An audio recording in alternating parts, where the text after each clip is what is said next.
It's known as the South Dakota Showdown. The football series of late between SDSU and USD can be called something else. One-sided.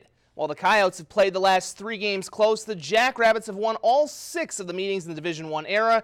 And going back to their Division II days, they own a 9-game win streak in the series, and the Jacks desperately need to make it 10 in order to secure a bye and home field in the FCS playoffs.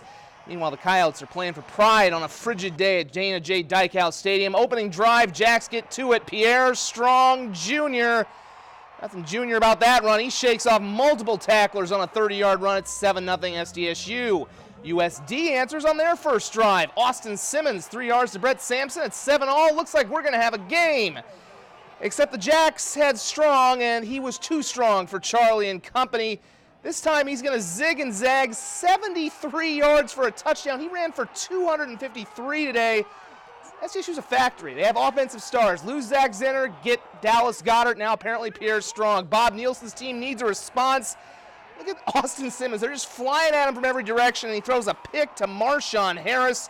He returns it down to the USD 34. Jackrabbits are in business. 5 plays later, it's Taryn Christian, the flip to Cade Johnson, who races 20 yards, goes as a touchdown pass, and it goes to make it 21-7. SDSU not done yet in the first quarter.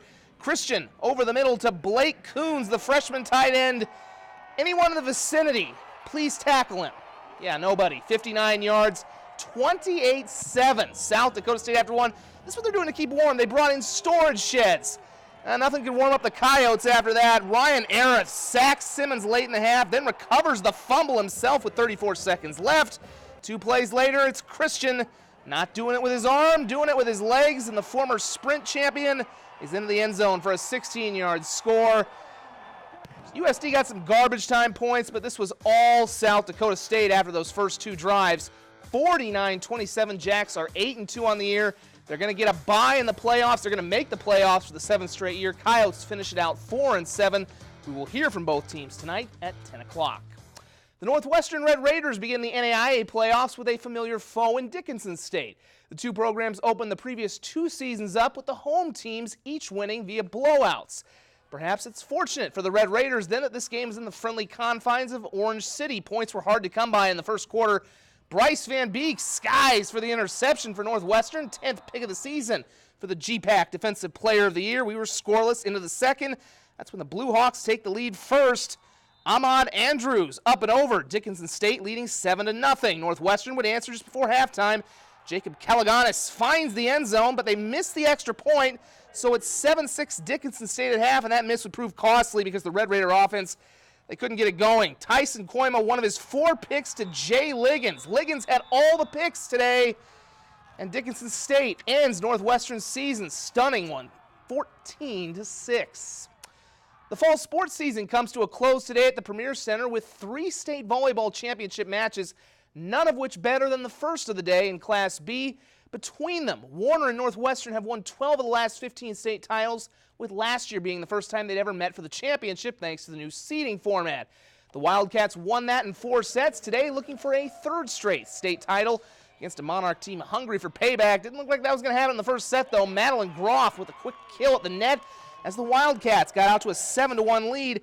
However, Warner started to put a few things together, even though they would drop that first set. There's Danielle Seymour with the kill. Northwestern took it 25-15, but again, Warner started to get a little momentum toward the end. Second set, Monarchs up 1, Sydney Shell with a shell. Perfect placement. We're all tied up at 17. The Monarchs reign from there, though. Northern State-bound basketball player Lori Rogers, one of her 17 kills. It just went final. Warner, the state champs, they win it 3-1. They do avenge last year's loss. Of course, we have 2 more championship matches on deck, just underway. The Class A game between Miller and Sioux Falls Christian, and the nightcap is Stevens in Washington. We'll have highlights and reaction tonight at 10 o'clock. The prep football season concluded yesterday in Iowa with West Sioux hoisting a state championship trophy as part of a unique repeat. Behind 511 total yards of offense and 6 touchdowns from quarterback Hunter Deckers, the Falcons took the 1A state championship 52-38 over Dike New Hartford. West Sioux just the 3rd school in Iowa history to win consecutive state titles in different classifications after winning the State A title last year, proving they could keep their championship train going after moving up a level, making this repeat even sweeter. I feel like a lot of people wrote us off jumping up a class and losing a lot of really talented seniors, but a lot of kids stepped up and it was fun. It means a lot more winning it this year than last year. It sounds kind of weird being the first time last year, but just going up a class and winning it and just proving to everyone that we can do it, and it's just an awesome feeling. College hoops today, the East-West Classic continuing at the Pentagon with Northern State facing South Dakota Mines. First half, Wolves trailing by 5 early, getting some good passing though, and freeing up Bo Freeze for 3 as the Wolves pulled within 2. The next time down, it's one of their best players, Gabe King, going strong to the hole. He will get this one to go off glass for 2 of his team-high 17 points. We're all knotted up, and then Northern takes the lead. A few minutes later, it's Ian Smith with a nice crossover and scoop at the hoop. He had 10 points. This game was pretty much close the whole way, but Northern had enough to pull this one out for Paul Sather. Here comes Rocco Dominovich around a pick through a couple of defenders for the hoop.